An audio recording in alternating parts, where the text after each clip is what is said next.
Hey guys, it's Quinto once again here with a follow-up video for the wireless HD demonstration for the m17x R3. Sorry it took so long, but the first unit I had was faulty, so I had to send it back and get it replaced. The replacement unit is here now, and it is working. The first thing that I want to show you on the unit is that it can, in fact, send a 3D signal wirelessly to the receiver.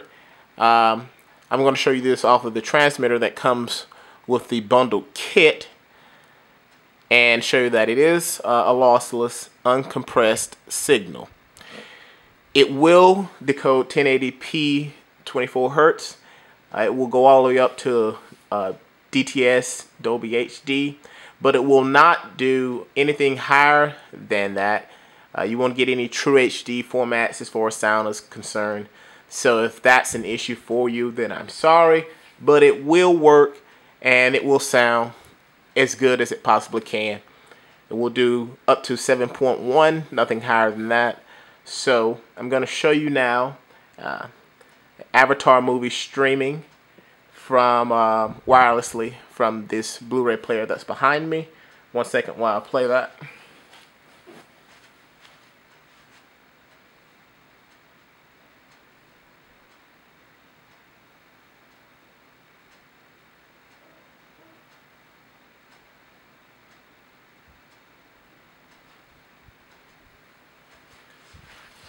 Alright, I'm back. Obviously, you won't see 3D because I can't put 3D glasses onto the camera, but you can at least see that it is, in fact, sending the signal to the television and receiving it. So, okay, that may take a minute. There we go. So, I'm pretty certain you can see there that the blurredness, the separated left and right eyes telling you to put your 3D glasses on. So it is in fact sending that 3D signal. One thing that you should know, the device itself works as it says it does. I haven't had any issues with it as of yet. But I do have some concern. The remote control, as I will show you here, I don't know if you can see that. I'll show you that in a second when I zoom out. It is not backlit, so none of the keys will light up when you depress them. There also isn't any display on the television itself when you depress a key. So it's pretty much a guessing game to figure out whether or not what you press is working or if it's not working. That's really sad because the solution is really great, and like I said, it works, but I wish they would have made a better way of controlling it. One of the other issues that I have is when switching from the transmitter that comes bundled from Vizio to the laptop, you pretty much have to kill that signal if a signal's coming in, like the 3D signal's coming in right now from the Blu-ray player. I need to kill that 3D signal so that I can get my laptop to display on the television. There may be another way. I have not found that out yet. If I do, I'll let you know, but as of now, that's the way it works. So what we're going to do now is we're going to go ahead and kill that, but I'm going to show you the remote first. There it is. I'm going to go ahead and kill that signal, and we're going to switch over to the laptop itself, and I'm going to show you what it can do. 1 second.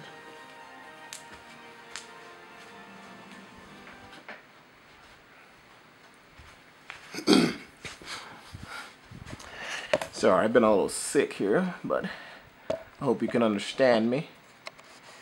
Alright, here we have the laptop itself, okay? Basically what you have to do is there's an icon that's on your laptop. I just moved it down here. It's that there. You click it and it will bring up this wireless HD application controller.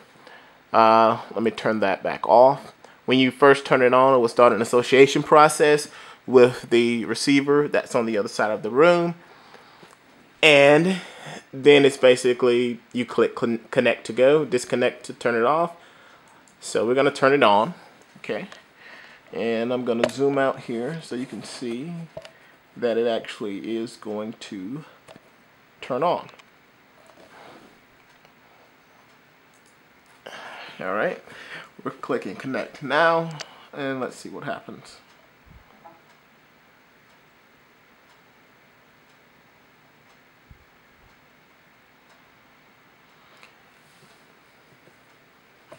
So far, I haven't had any major issues with the device. Like I say, sometimes when you switch from the Blu-ray to the television set, it takes a minute to get the connection to switch back, as you can see there.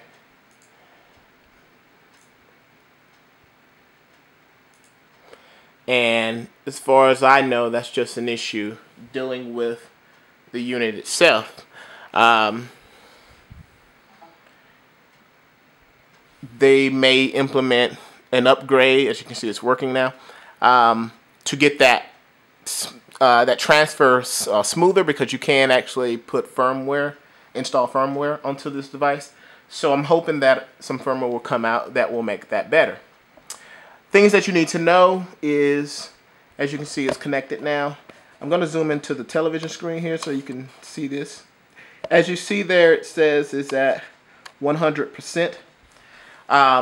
That's your signal, okay? It's supposed to be able to go at least 30 feet as long as there's line of sight. Things that I have noticed is, as you look at the signal, if I walk up here and just stand in between the receiver and the transmitter, the signal will drop.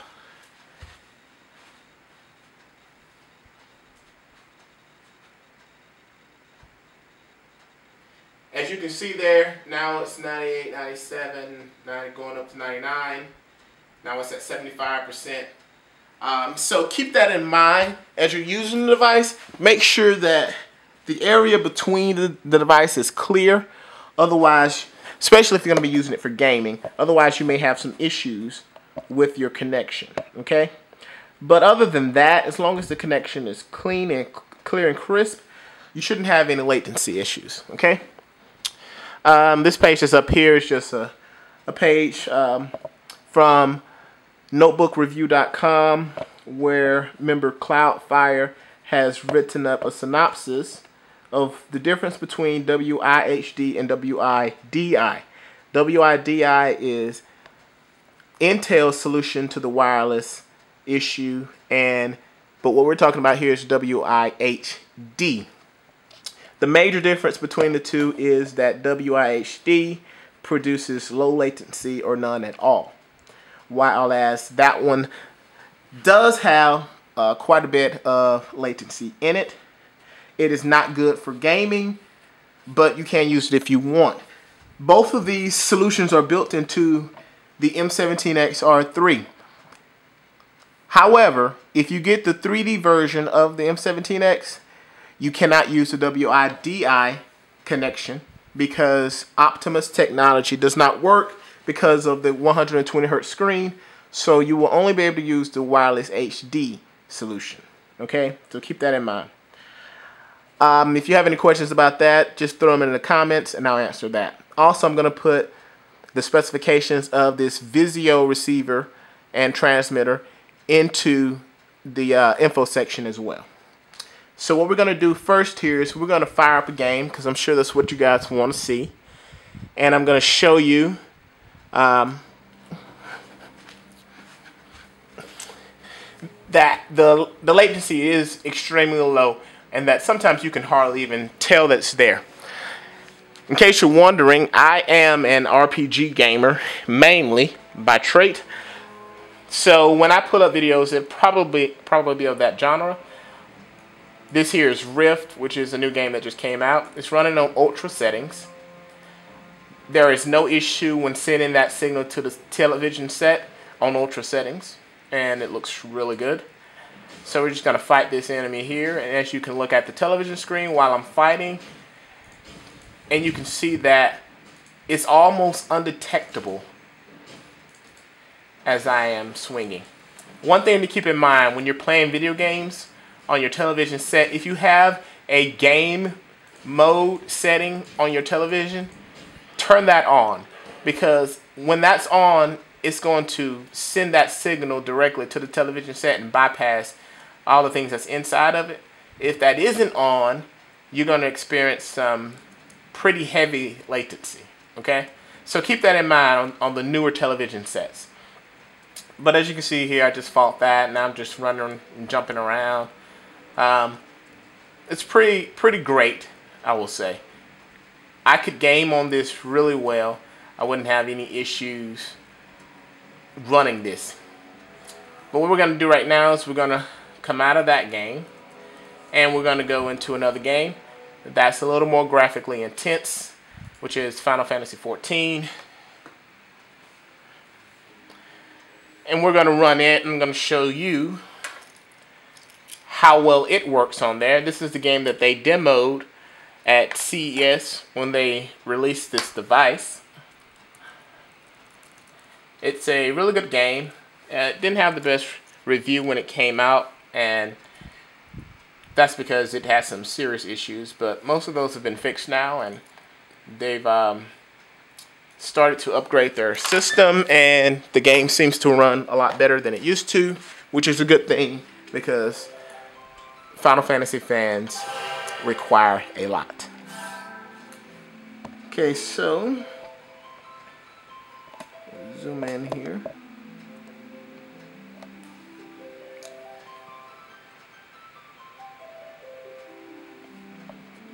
Down a little bit so you can see both screens.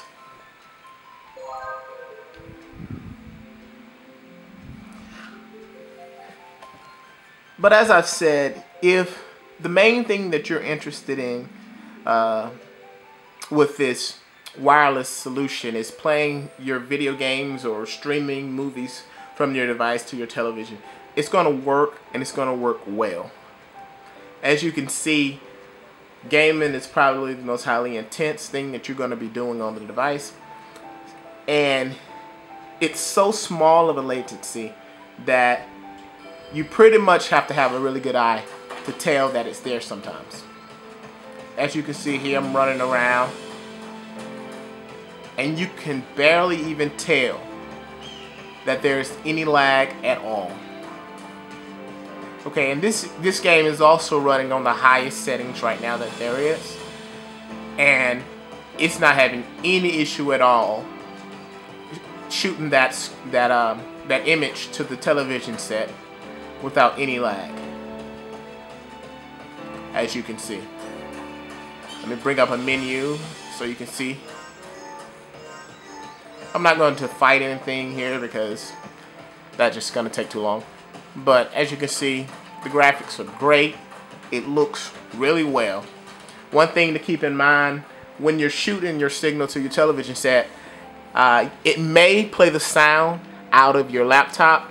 You can change that very easily by going into your sound settings and setting your HDMI to your default, so that when you do go to streaming, it will shoot that sound as well. And right now it's shooting the sound. It's coming through my Onkyo, and it's showing up as Dolby Digital. I have it switched to THX games right now. But the device works really well.